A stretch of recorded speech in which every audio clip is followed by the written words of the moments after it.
Professors Acemoglu, it is my honor and my privilege to convey to you, on behalf of the Royal Swedish Swedish Academy of Sciences, our deepest and warmly felt congratulations. 연구원을 대표해서 노벨 경제학상을 드립니다.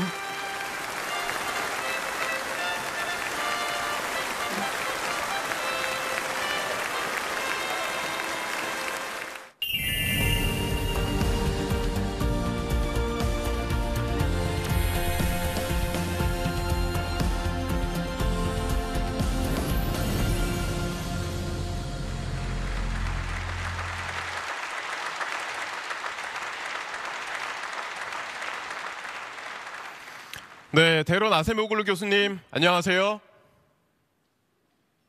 It's my pleasure to be with you. Thank you. 네, 만나 뵙게 되어서 반갑습니다. 영광입니다. 교수님 오늘 어디에서 저희와 함께하고 계시나요?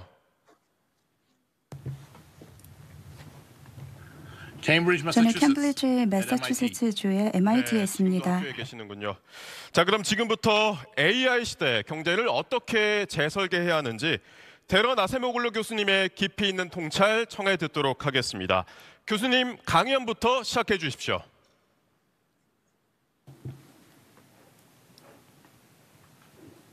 Well, I was 네, going to talk 저는 about 원래 turbulence. 지금 이 시대의 격변에 I 대해 think that's the one 이야기하려고 word 했었습니다. that comes to my mind. 제가 생각할 때 우리가 as 살아가는 most 시대를 가장 apt 잘 for the 표현하는 age we 단어가 live. 격변이라고 생각합니다. AI AI는 is already 이미 remaking the world. 세상을 새롭게 But in ways 만들고 that 있습니다. are 하지만 hard for 그 us to 변화가 understand and 우리가 forecast. 이해하거나 And we do 예측하기 not have 어려운 방식으로 great 일어나고 control 있습니다. over whether AI is 우리는 going to reshape 아직 the world for AI가 good or 세상을 bad. 좋은 방향으로 바꿀지 We have a 나쁜 huge 방향으로 increase in 바꿀지 inequality around the 통제할 world, 수 있는 상황이 everywhere, 아닙니다. from 전 Latin America 세계적으로 to the 불평등이 심화되고 United 있습니다. States, 라틴 from 아메리카에서부터 Europe to 미국, Africa, 유럽, Asia. 아프리카, 아시아에 We 이르기까지 have demographic 어디에서나 change, 불평등이 as South 나타나고 Korea knows 있습니다. only too well, 인구 구조도 변화하고 있습니다. 한국이 잘 알고 populations 있듯이 starting to decline 전 very 세계적으로 soon around the 인구가 world except 감소하기 Africa. 시작했고 Very rapid 아프리카를 aging 제외하면 with very 고령화가 low 빠르게 fertility 진행되고 rates 있습니다. 출산율도 매우 led by 낮습니다. China. 또 The whole 중국을 world 선두로 will be much 해서 older. 전 And 세계가 the 훨씬 더 implications of this for 고령화될 the 것입니다. macroeconomy, 이러한 변화가 for 거시경제, entrepreneurship, 기업가 innovation, for savings, 정신, for social 혁신, security 저축, are completely 사회 hard to 보장 understand. 제도에 어떤 영향을 미칠지 Climate change 예측하기가 어렵습니다. is creating 기후 another 변화도 set 또 of 다른 불확실성을 만들어내고 uncertainties, 있습니다.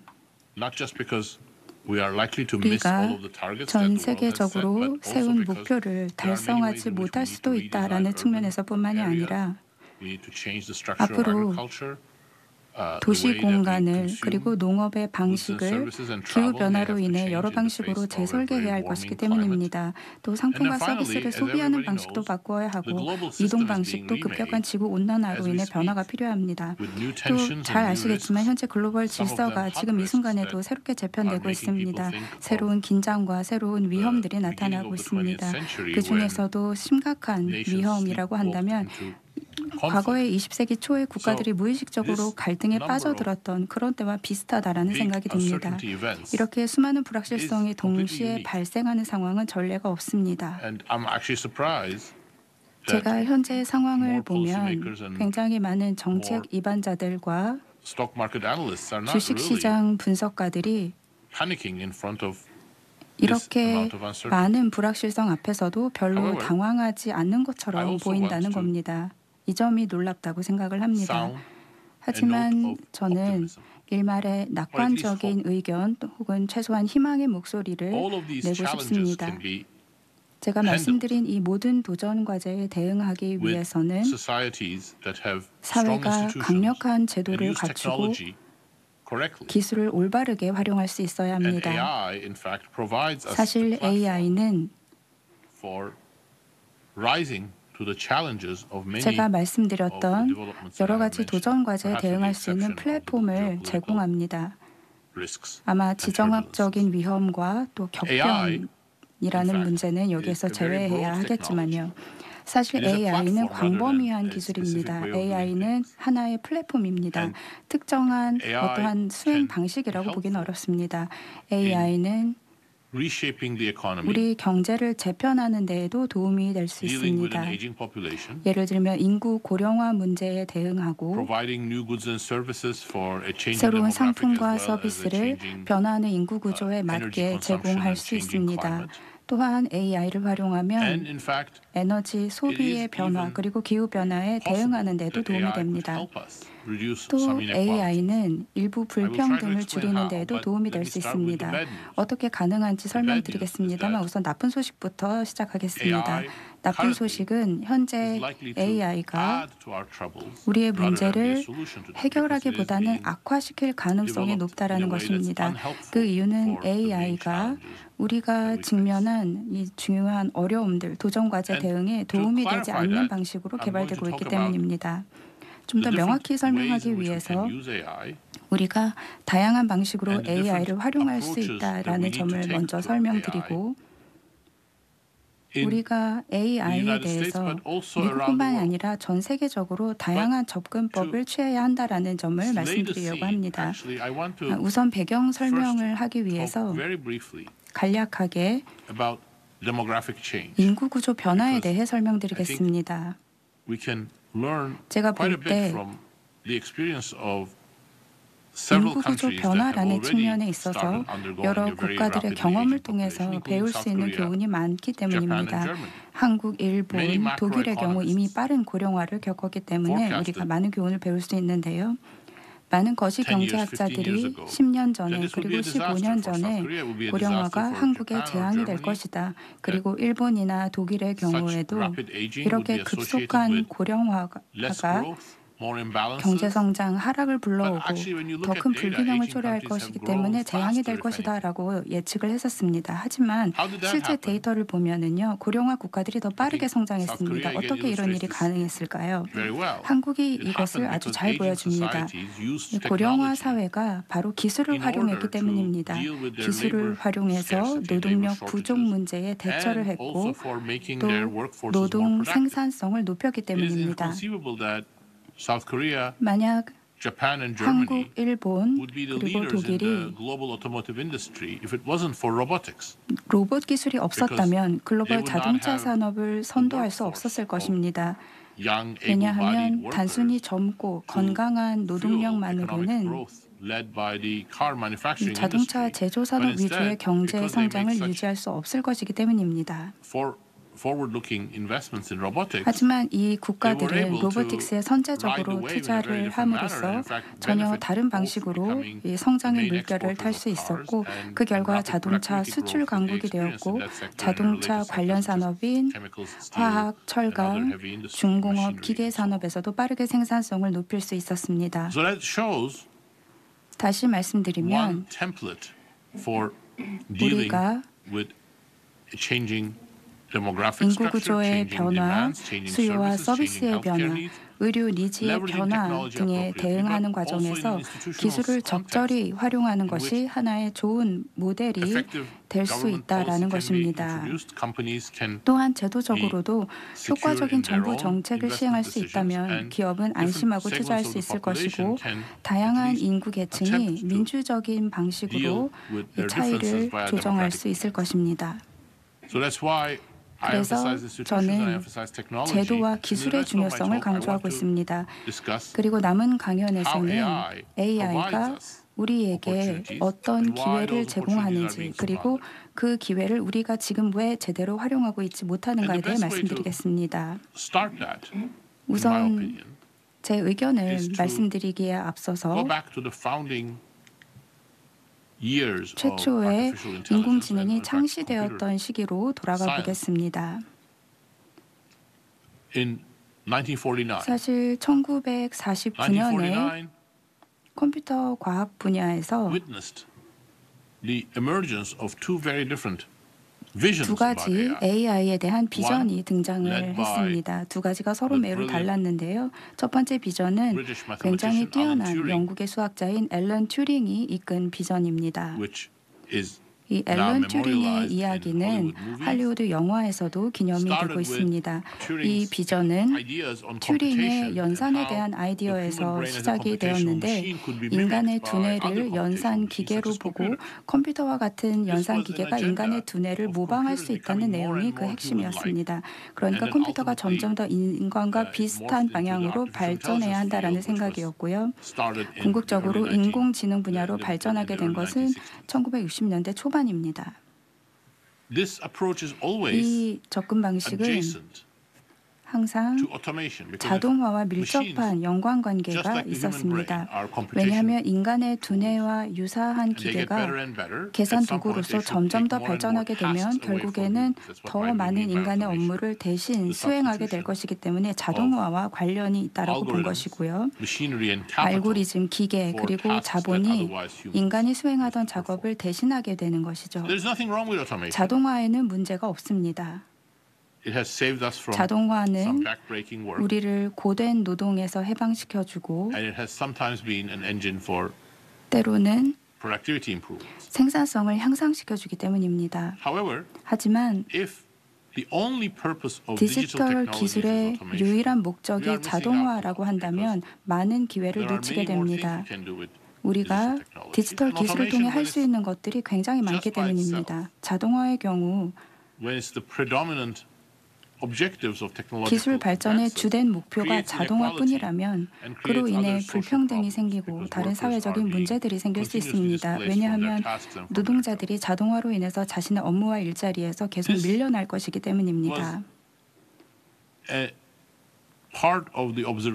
이 부분은 또 다른 중요한 사상가이고 또 MIT의 엔지니어이자 수학자인 로버트 위너가 1949년에 논평한 내용에서도 볼 수 있습니다.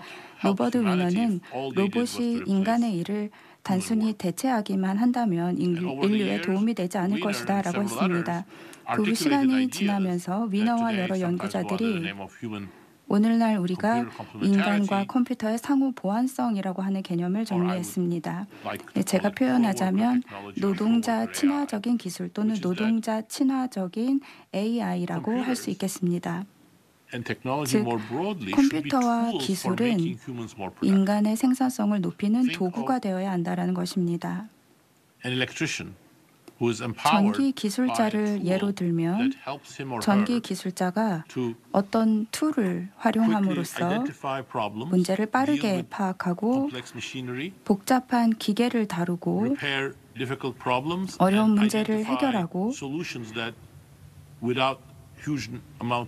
사람이 일반적으로 풍부한 경험이 없는 상태에서는 찾기 어려운 그런 해결책을 제시할 수 있다면 어떨까요? 그 사람의 업무 능력이 크게 향상될 것입니다. 이러한 것들은 배관공이나 육체 노동자, 간호사, 교육자, 기자, 학자 등 다양한 직종에서 활용될 수 있는 도구입니다. 우리가 더 나은 정보 그리고 AI를 활용함으로써 도움을 받을 수 있다는 것이고 생성형 AI를 통해 이런 플랫폼을 만들 수 있습니다. 그런데 현재 대부분의 AI 투자는 소위 범용 인공지능에 집중되고 있습니다. 다시 말하면 사람들이 점점 더 복잡한 AI 모델을 만들고 있다는 것입니다. 인간을 모방하고 궁극적으로는 모든 인간의 인지적인 작업과 자동화에 있어서 인간을 능가하는 모델을 만드는 데 집중되고 있다는 것이죠. 하지만 제대로 노동자 친화적인 AI를 이해하고 투자하려는 노력은 이루어지지 않고 있습니다. 자동화 중심 AI와 노동자 친화적인 AI의 이분법은 커뮤니케이션 기술에도 영향을 미치는데요. 만약에 커뮤니케이션 기술이 감시, 모니터링, 그리고 정보를 정부나 공산당 또는 대기업의 중앙화된 손에 집중시키는 데에만 기반한다면 그것은 노동자 친화적이거나 인간 친화적이라고 할 수 없습니다. 반면 사람들에게 AI 도구를 제공하여 스스로 뉴스 소비를 조절하고 안전한 커뮤니케이션을 개선할 수 있도록 한다면 이는 매우 다른 방향의 접근입니다. 그렇다면 왜 제가 이런 종류의 AI를 우리가 겪고 있는 격변 그리고 앞서 설명한 근본적 도전 과제와 연결시키는 것일까요? 이는 궁극적으로 이러한 문제 하나하나가 기술적 해결책을 필요로 하기 때문입니다. 기후변화는 모두 에너지 부분의 전환과 관련이 있고 새로운 도시 설계는 기술적 해결책입니다. 불평등은 노동자, 관리자, 대학 교육자 그리고 저학력 노동자에게 기술이 어떤 영향을 미치는가에 관한 문제입니다. 앞서 설명해 드렸듯이 인구 구조 변화와 인구 통계학적 변화로 인해서 노동력 부족 문제를 해결하고 기존 노동자를 더 생산적으로 만들어야 할 필요성이 생깁니다. 이 모든 경우에서 AI는 큰 도움이 될 수 있고요. 제가 설명한 것 이상의 의미를 가집니다. 왜냐하면 적절한 형태의 인간 친화적, 노동자 친화적 AI는 인간 노동자와 인간 창작자가 새로운 상품과 서비스를 개발할 수 있는 능력을 증폭시켜 줄 수 있다고 생각합니다. 저희 모두 새롭고 좋은 상품, 서비스 절실히 필요하지 않겠습니까? 새로운 도시 구조에 따라 많은 새로운 상품과 서비스, 새로운 금융 도구, 새로운 서비스 제공 방식이 필요하게 될 것입니다. 인구 구조 변화 역시 새로운 상품과 서비스로 이어집니다. 이는 고령 인구가 다양한 것을 소비하고 싶어 할 것이기 때문입니다. 더 많은 의료 서비스 필요할 테고요. 평생 학습 지원도 필요할 것입니다. 그리고 우리가 직면하고 있는 생산성 문제와 불평등 문제의 맥락에서 저는 전 세계적으로 서비스 산업을 활성화할 필요가 있다고 생각합니다. 서비스 산업이 생산성 성장의 주요 걸림돌이 되어 왔고 동시에 불평등 증가의 중요한 요인이 되었기 때문입니다. 따라서 이러한 모든 경우에서 AI를 도구로 사용하여 인간이 더 창의적이 되고 문제 해결 능력을 더 잘할 수 있고 새로운 시도를 더 해볼 수 있도록 돕는다면 엄청난 가능성이 열리게 될 것입니다. 그게 바로 우리에게 영감을 주는 가능성이겠죠. 오늘날 사람들이 포드 자동차를 기억하는 이유는 헨리 포드가 비용을 절감하는 방법을 찾아냈기 때문이 아닙니다. 그가 존재하지도 않았던 대량 생산 시스템을 창조했기 때문이죠. 헨리 포드는 이를 위해 새로운 기술을 사용하였고 전기와 새로운 전기 기계 그리고 인간의 창의력을 결합하였습니다. 이를 통해 완전히 새로운 방식의 생산 방식을 시작했습니다. 그것은 단순한 자동화만으로는 불가능합니다. 반면 AI는 이러한 새로운 실험을 시도함에 있어서 이상적인 도구입니다. 따라서 AI를 이런 방식으로 활용한다면 그 가능성은 매우 고무적이라고 생각합니다. 그렇다면 왜 이런 일들은 이루어지지 않고 있는 것일까요?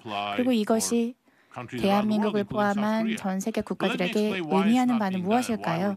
왜 이런 일이 일어나지 않고 있으며 왜 우리가 범용 인공지능과 끝없는 자동화라는 막다른 길로 가고 있는지 설명해 보겠습니다. 디지털 기술 분야는 점점 더 집중화되고 있습니다. 소수의 기업들이 매우 중요한 이 분야를 지배하고 있는 것이죠. 예상하셨듯 이들은 자신들의 비즈니스 모델에 부합하는 방향으로 혁신과 신제품 개발을 추진하고 있습니다. 이들 기업의 비즈니스 모델은 두 가지입니다. 하나는 디지털 광고, 즉 사람들의 데이터를 수익화하는 것이고요. 다른 하나는 자동화를 위한 소프트웨어 도구를 다른 기업에게 판매하는 것입니다. 이 두 가지 사업 모델은 제가 말하는 노동자 친화적 가능성과는 명확히 맞아떨어지지 않습니다. 예를 들어 제가 구상하는 노동자 친화적 AI는 훨씬 더 신뢰할 수 있는 모델, 도메인, 즉 분야 특화 모델과 도메인 특화 데이터, 그리고 인간의 전문 지식이 데이터와 결합된 형태를 말씀드리는 것입니다. 이를 통해 새로운 상품과 서비스 그리고 생산 방식을 창조해야 합니다. 하지만 저는 이런 변화가 미국의 빅7 기업들의 주도로 일어날 것이라고는 생각하지 않습니다. 또한 경쟁만으로 이 방향으로 나아가는 것도 쉽지 않습니다. 왜냐하면 이 분야는 이미 매우 비경쟁적인 구조가 되어버렸기 때문입니다. 스타트업 있죠. 그렇지만 이들이 성공하면 결국 같은 대기업들에게 인수되고 맙니다. 이 문제는 기술 산업 내에 존재하는 이념적 편향으로 인해 더욱 심화되었습니다. 지난 수십 년 동안 기술 산업은 인간과 동등한 수준에 도달하거나 AI 모델과 디지털 기술을 점점 더 인간처럼 만드는 것을 목표로 보는 경향이 생겨버렸습니다. 이는 앞서 말씀드렸던 비전에서 시작이 되었는데요. 1950년에서 70년대 앨런 튜링과 다른 AI 선구자들이 주창했던 바로 그 비전 말씀드리는 것입니다. 할리우드와 미디어의 영향도 당연히 있었기 때문에 이러한 비전들이 더 강해졌습니다. 기계가 매우 강력하고 인간처럼 될 수 있다는 것을 생각하는 것 자체만으로 흥미롭죠. 그리고 이러한 모든 요소들로 인해 노동자 친화적 의제는 젊은 스타트업에게 있어서는 매력도가 떨어집니다. 하지만 여기서 나머지 세계가 해줘야 할 역할이 생깁니다. 만약 미국이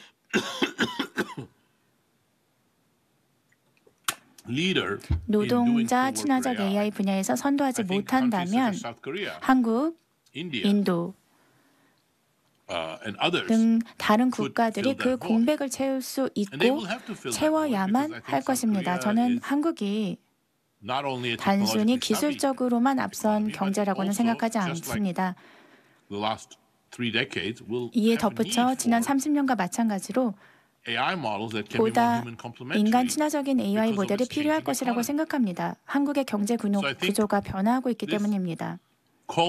이는 AI에 대한 보다 글로벌한 접근을 요구하는 것이며 각 국가는 중요한 역할을 수행할 수 있습니다. 왜냐하면 AI를 실험하고 AI 기술을 개발함에 있어서 저희는 더 다양한 접근 방식과 노력이 필요하기 때문입니다. 무엇보다도 저는 이 모든 것이 올바른 제도적 기반 위에서 이루어져야 한다고 생각합니다. 현재 민주주의는 위협을 받고 있습니다. 전 세계에서, 한국에서, 미국과 유럽에서도 관찰되고 있는 현상입니다. 하지만 민주주의야말로 사람들로 하여금 타협할 방법을 찾게 하고 새로운 혁신을 장려하는 데 가장 좋은 제도라는 충분한 증거도 있습니다. 민주주의는 어려운 상황에 직면하게 될 것입니다. AI가 매우 강력해지고 모든 데이터와 계산 능력이 소수의 기업 손에 집중된다면 민주주의는 어려운 상황을 겪게 될 것입니다. 바로 그렇기 때문에 제도적 해결책을 결합한 글로벌 접근이 필요한 것이고 이를 통해서 경쟁이 늘어나고 AI를 활용하는 더 다양한 방법을 만들어낼 수 있습니다. 하지만 이러한 모든 것은 민주적 거버넌스 체계 전반에 의해 뒷받침이 되어야 합니다. 그래야지만 현재 겪고 있는 난국에서 벗어날 열쇠가 될 수 있고 지금 우리가 경험하고 있는 혼란은 단지 문제로만 남는 것이 아니라 시작이 될 수도 있습니다. 즉, AI 기술이 지금까지와는 매우 다른 길을 걷게 되는 그러한 새로운 변화의 시작이 될 수도 있는 것입니다. 이러한 방식으로 AI는 인류가 직면한 문제들을 해결하는 데 기여할 수 있고 역설적으로 불평등을 줄이는 데에도 도움이 될 수 있습니다. AI가 자동화 중심으로 발전하게 되면 불평등은 심화될 것입니다. 더 많은 일자리가 사라지고 일자리를 잃은 사람들은 경제적 소득 능력을 잃게 되고 사회적 지위 또한 잃게 되기 때문입니다. 반면 제가 앞서 언급한 노동자 친화적 AI 도구를 활용한다면 상황은 달라집니다. 전기기술 간호사, 배관공 같은 사람들이 더 높은 생산성을 발휘하고 임금은 상승하게 될 것입니다. 이러한 직업군은 지난 수십 년 동안 거의 모든 경제에서 패자의 위치에 있었기 때문에 이러한 변화는 오히려 더 큰 평등으로 나아가는 힘이 될 것입니다. 노동자 친화적 방향으로 나아가는 AI는 생산성 향상에도 큰 도약을 가져올 수 있습니다. 자동화 역시 생산성 높일 수 있죠. 많은 사람들이 범용 인공지능이나 그와 유사한 형태의 발전이 AI 모델이 더 많은 작업을 수행할 수 있게 해줄 것이라는 희망을 걸고 있습니다. 하지만 우리는 또한 새로운 자동화 기술을 기존 조직에 통합하는 것이 어렵고 느리다는 것을 보고 있습니다. 설령 그렇게 하더라도 생산성 향상이 크게 발생하지는 않을 것입니다. 결국 일부 작업을 자동화하는데 20-30%의 비용 절감만 이루어지는 것이기 때문입니다. 그렇지만 생산성 혁명을 일으키기에는 부족하죠. 반면 AI를 노동자들의 생산성을 높이는 데 사용하고 새로운 서비스와 상품을 가능하게 하는 데 사용하며 예를 들어 의료나 교육과 같은 서비스 부분에서 생산성 성장을 촉진하는 데 사용한다면 게임 체인저가 될 수 있습니다. 제가 마지막으로 말씀드리고 싶은 부분은 글로벌 맥락과 연계되는 부분이기도 한데요. 현재의 자동화 중심 혹은 범용 인공지능 중심의 접근 방식은 세계적인 불균형, 위험에도 기여하고 있다는 점입니다. 왜냐하면 AI를 통제하는 사람이 주요한 전략적 우위나 군사적 우위를 갖게 될 것이라는 인식이 존재하기 때문입니다. 그 결과 미중 간의 경쟁을 진정한 패권 경쟁으로 만들어 버렸습니다. 이로 인해 협력의 여지도 줄어들었습니다. AI뿐만 아니라 인구변화, 기후변화, 다국적 기업의 과세 문제, 팬데믹, 감시 등등 다른 문제들에서도 마찬가지입니다. 따라서 AI를 더 노동자 친화적인 방향으로 밀고 나가고 그 방향으로 조정하는 것은 세계 평화에도 기여할 수 있습니다. 이제 마무리를 지어보고자 하는데요. 제도적 맥락 다시 말씀드리고 싶습니다. 제도적 맥락 핵심입니다. 만약 민주적 제도들이 붕괴하기 시작한다면 사람들은 미래를 내다보는 투자를 할 자신감을 잃게 될 것입니다. 소규모 기업들 역시도 대기업에 도전할 자신감을 갖지 못할 것이고 혁신은 확산되지 않을 것입니다. 어려운 시기가 닥치게 될 것입니다.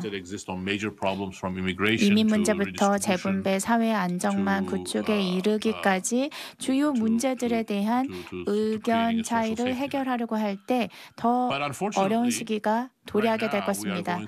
하지만 불행하게도 지금 우리는 민주주의가 매우 어려운 시기를 겪고 있는 것을 보고 있습니다. 민주적 제도가 미국, 라틴 아메리카 그리고 유럽의 일부 지역에서 위협받고 있습니다. 따라서 이러한 격동의 시기 속에서 민주적 제도를 지지하는 것은 매우 중요합니다. 그리고 저는 전 세계적으로 여전히 많은 민주주의의 에너지가 존재한다고 생각합니다. 작년에 한국에서 저희가 보았던 것처럼 말이죠. 하지만 AI는 상황을 더 복잡하게 만들기도 합니다. AI 기반 소셜미디어, AI 기반 감시 때문에 반대 의견을 내는 것이 점점 더 어려워지고 있다는 의미입니다. 딜레마가 발생하는 것이죠. 우리는 A를 올바른 방향으로 이끌고 주요 도전 과제를 해결하기 위해 더 나은 제도가 필요하지만 다른 한편으로 AI는 민주주의와 제도를 더 취약하게 만들고 있습니다. 결국 이것은 다시 처음으로 돌아오게 되는데요.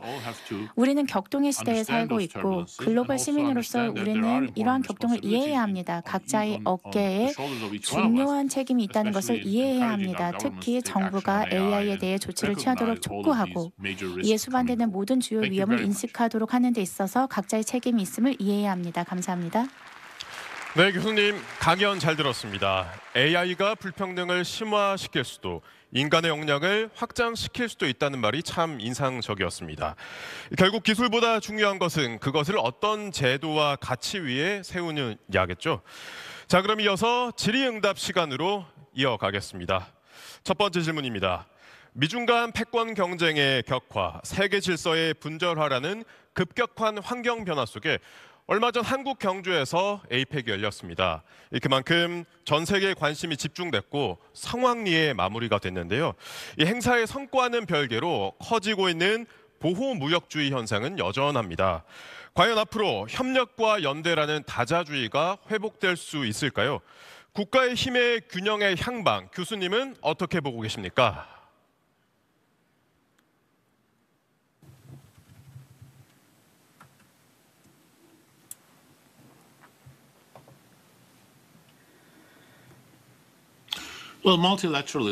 네, 다자주의는 선택이 아니고 필수입니다. 우리가 기후변화, 팬데믹, 그리고 AI 거버넌스 문제를 어떻게 해결할 수 있을까요? 네, 다자주의가 필요합니다. 물론 다자주의가 무제한적인 세계화를 의미하는 것은 아닙니다. 세계화를 통해 지난 40년 동안 우리가 성공을 거두기도 했지만 실패 사례들도 있습니다. 우리가 특정한 형태의 세계화를 선택했기 때문인데요. 이러한 세계화로 인해서 노동자는 자본에 비해 불리한 위치에 놓이게 되었고 많은 다국적 기업들이 세금을 회피하거나 조세 차익 기회를 갖게 되었습니다. 결과적으로는 세계화가 불평등에 기여한 측면이 있습니다. 그래서 저는 우리가 글로벌 무역 규칙을 설계할 때 공정해야 한다고 생각합니다. 노동자에게 공정한 방향이어야 하고 일자리 창출하고도 일관성이 있어야 합니다. 이러한 노력이 올바른 다자주의를 촉진하는 계기가 될 수 있습니다. 또 AI가 범용 인공지능과는 다른 경로를 취할 수 있다는 점도 인식할 필요가 있습니다. 이 다자주의라는 측면에 대해서 말씀드리면 만약에 미국 정부에 있는 모든 사람들이 중국을 무너뜨려야 한다고 하고 중국 정부에 있는 모든 사람들이 미국의 패권과 기술을 무너뜨려야 한다라고 생각을 한다면 다자주의는 어려울 것입니다. 그래서 AI에 대해 좀 더 실용적인 접근 방식을 취해야 다자주의가 가능합니다. 다자주의를 단순히 중국과 미국이라는 양극화된 세계로 규정해서는 안 됩니다. 다자주의에는 유럽도 해야 할 역할이 있고요. 한국, 멕시코, 그리고 인도와 같은 국가들의 역할도 필요합니다. 그러니까 서유럽, 중국, 미국 이외의 국가들이 해야 할 중요한 역할이 있다는 것이죠. AI 기술과 글로벌 무역 규칙 모든 측면에서 그렇습니다.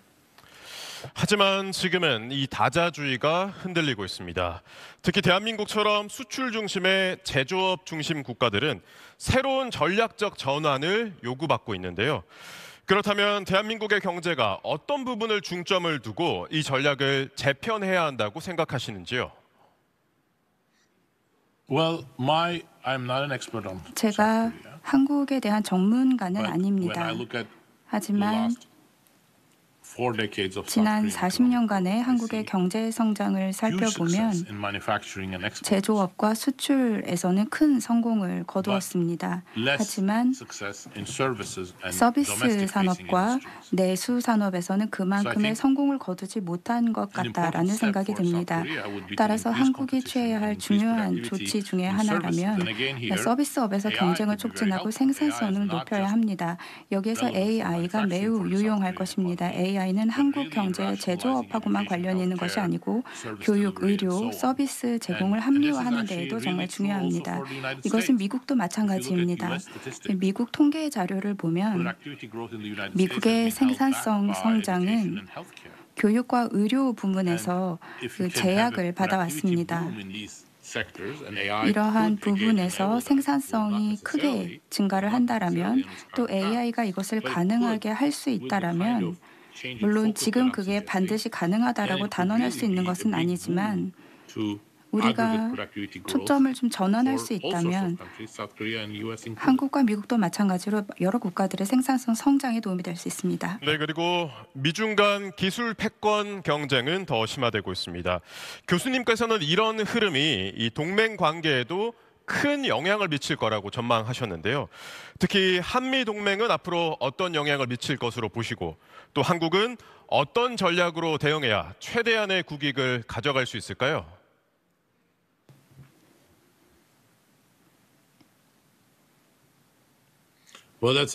글쎄요, 아주 어려운 질문입니다. 한국은 다행스럽게도 그리고 올바른 결정이었다고 생각이 됩니다만 과거에 미국과 동맹을 맺었었죠. 그리고 과거에 미국은 비교적 예측 가능한 정책을 가지고 있었습니다.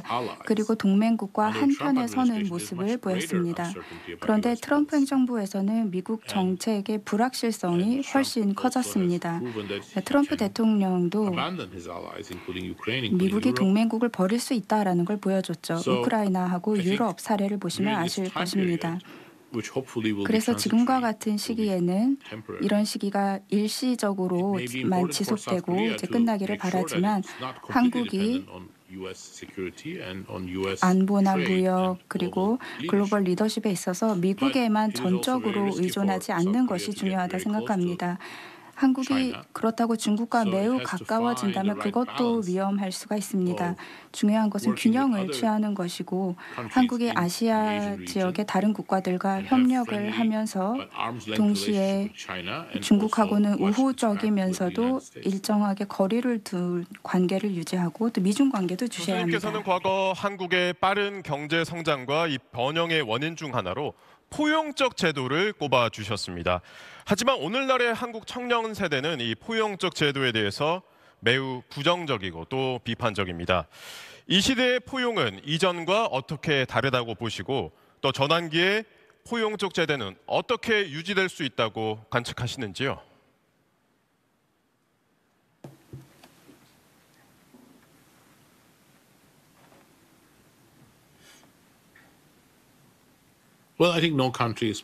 제가 볼 때 어느 나라도 완벽하지는 않다라고 생각합니다. 한국도 마찬가지입니다.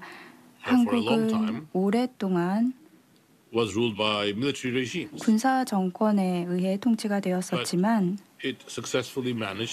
성공적으로 민주주의로 전환했습니다. 그 과정에서 한국의 노동권과 사회 각계각층의 정치 참여가 확대되었습니다. 한국은 이 민주화 이후에 경제를 더 개방했고 재벌과 대기업의 영향력이 감소했고 이것이 기술 변화와 생산성 성장을 촉진하는 계기가 되었습니다. 하지만 아직은 과거의 잔재가 남아 있습니다. 특히 한국의 경우 경제의 경쟁력 측면에서 이것이 아주 높다라고 할 수는 없습니다. 왜냐하면 대기업이 여전히 아주 중요한 역할을 하고 있기 때문에 경쟁을 더 확대할 필요가 있죠. 또 한국의 성평등이 뛰어나다라고 볼 수 있는 경제는 아닙니다. 또 인구 구조가 변화하는 시대에 성평등은 매우 중요한 문제입니다. 노동력 부족이 예상되기 때문에 여성 노동력이 더 중요해질 것입니다. 그런 면에서 한국의 전환은 아직은 불완전하다고 생각합니다. 하지만 지금 겪는 문제는 정상입니다. 일부 젊은 세대가 기성세대의 성취를 비판하는 것도 이해가 됩니다. 제가 볼 때 우리가 지금까지의 성취를 인정하는 동시에 부족한 점도 인식을 하고 또 개선하려는 노력이 필요합니다. 그리고 제 입장에서 볼 때 한국이 쿠데타 시도에 저항을 하고 또 국민들이 거리로 나와서 민주주의를 수호했던 것은 굉장히 고무적인 사건이었습니다.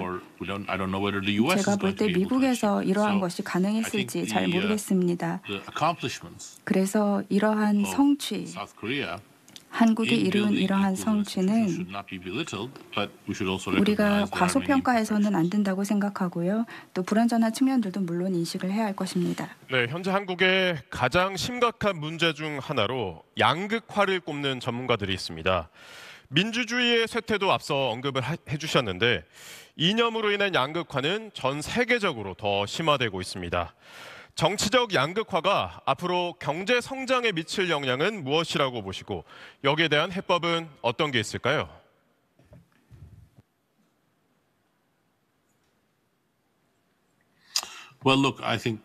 글쎄요, 말씀하신 대로 아주 중요한 주제를 짚으신 것 같습니다. 저희가 논의했던 한국의 정치 위기는 극단적인 양극화에 의해 크게 촉발되었고 그 양극화는 여전히 존재합니다. 제가 우파 성향 한국인, 좌파 성향 한국인 분과 이야기를 할 때 사건에 대해서 매우 다른 해석을 내놓습니다. 극단적 양극화는 미국 일부 지역, 유럽 일부 지역도 훨씬 더 심각합니다. 이런 양극화가 무엇보다 경제적 어려움을 반영하고 있다고 생각합니다. 인구는 경제적 어려움이 있을 때 더욱 양극화되는 경향을 보이고요. 공유된 번영을 이루기가 어렵고 불평등이 심화되고 성장이 둔화될수록 그렇습니다. 하지만 현재의 환경에서는 소셜미디어도 큰 영향을 미칩니다. 극단적 양극화를 심화시킨다라는 의미인데요. 특히 소셜미디어와 이 양극화를 이용해 국가를 더욱 분열시키는 무원칙한 정치인들이 결합을 하게 되면 매우 유해한 상황이 됩니다. 양극화는 매우 문제가 되는 형상이죠. 말씀드렸듯 민주적 제도가 필요합니다. 주요 쟁점, 정책 딜레마에 대해 평화적으로 해결할 수 있는 민주적 제도 말씀드리는 것입니다. 사회가 양극화되면 설령 민주적 제도가 존재하더라도 타협이 불가능해지고 전 세계적으로 그리고 미국과 한국도 마찬가지라고 생각합니다. 조금 전 강연에서 현재 기술 혁신은 인간을 돕는 방향보다 기업의 이익을 극대화하는 방향으로 흐르고 있다 이렇게 언급하시면서 특히 한국이 노동적 친화적인 AI를 개발하면 이런 상황을 바꾸는데 일조할 수 있다고 말씀해 주셨는데요. 여기에 대해서 좀 더 구체적으로 설명해 주시겠습니까?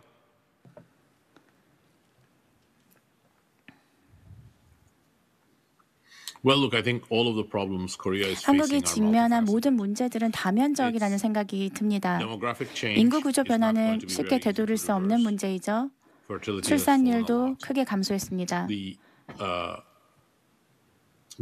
글로벌 격차도 매우 크고요.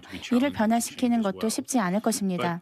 하지만 한국의 장점은 최근 보여주신 민주주의에 대한 헌신이 아닐까 생각됩니다.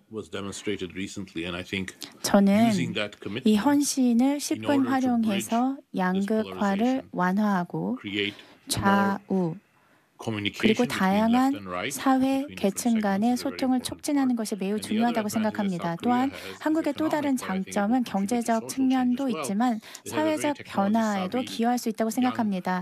한국은 기술에 능숙한 젊은 층, 전체적으로 기술 친화적인 인구, 그리고 높은 기업가 정신을 가지고 있습니다. 이러한 기술적 노하우와 에너지를 인공지능 분야에도 활용해야 한다고 생각합니다. 그리고 AI 혁명은 경제 구조 전반에 걸쳐서 큰 변화를 이끌 것이라고 생각합니다. 특히 소유의 관점에서 보면 앞으로는 우리 자산이 노동이 아닌 타고난 요인에서 비롯될 가능성은 더 커지고 있습니다. 인간 사회가 다시 전 근대적인 위계 구조로 회귀할까도 우려되는데요. 지적 노동이 AI에 의해서 대체되는 세상에서 소유의 형태와 그 이전의 방식은 어떻게 변화해야 한다고 생각하십니까?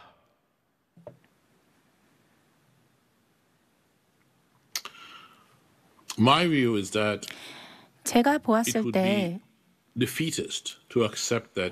AI가 반드시 일자리를 없애고 모든 권력과 경제 생산성을 소수 기업의 손에 집중시킬 것이라고 받아들이는 것은 매우 패배주의적 생각이라고 생각합니다. 저는 보다 경쟁적인 경제가 가능하다고 보고요. 노동자 친화적 AI도 가능합니다.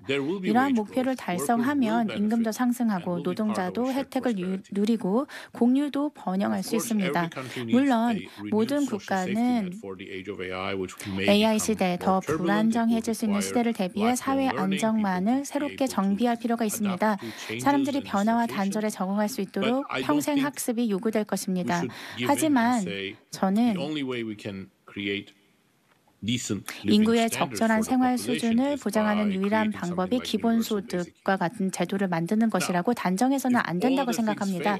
만약 다른 모든 방법이 실패하고 노동자 친화적 AI를 만들 수 없고 새로운 일자리를 창출할 수 없고 임금 상승을 이끌어낼 수 없다면 물론 기본소득 같은 제도 필요할 것입니다. 우리는 모든 AI 기업이나 데이터 혹은 다른 형태의 조합에 대해 시민들에게 지분을 부여할 필요가 있을지도 모르겠습니다.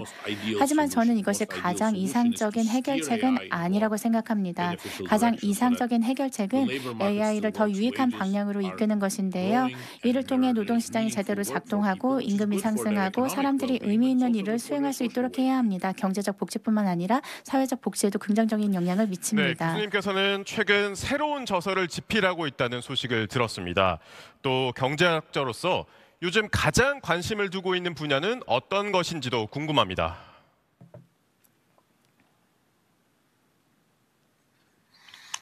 Well, I view 저는 the two most urgent challenges 인류가 직면한 가장 시급한 두 가지 과제가 있다고 생각하는데요. 우선 AI를 유익한 방향으로 이끄는 것, and 두 번째 과제는 민주적 제도를 보존하고 재구축하는 것으로 보고 있습니다. 이 두 가지 주제에 대해서 스터디를 진행하고 있고 저서 프로젝트도 진행하고 있습니다. 제 신간 도서 8월에 출간될 예정인데요. 자유민주주의에 무슨 일이 일어났는가라는 제목으로 두 번째 주제와 관련된 내용이 출간될 예정입니다. 이 책은 자유민주주의가 위기에 처한 이유와 AI 시대 및 포퓰리즘 시대에 더 성공적으로 재구성될 수 있는 방법에 대해 다룹니다. 하지만 제 AI 관련 연구는 계속 진행 중이고요. 몇 년 안에 또 다른 책도 집필할 계획입니다. 네, 감사합니다. 마지막으로 한국 청중분들께 인사 한마디 부탁드리겠습니다.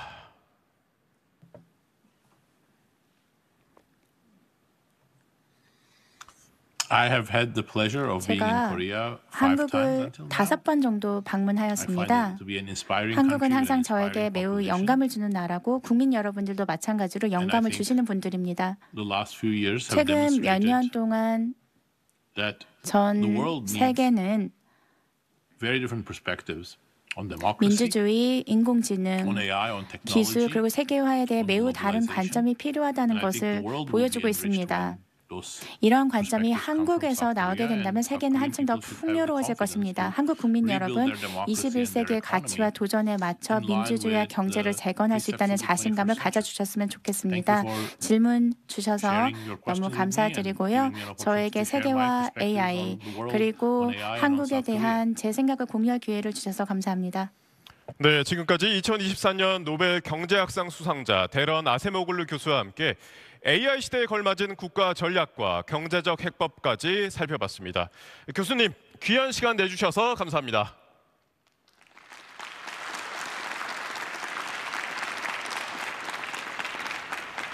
Thank you.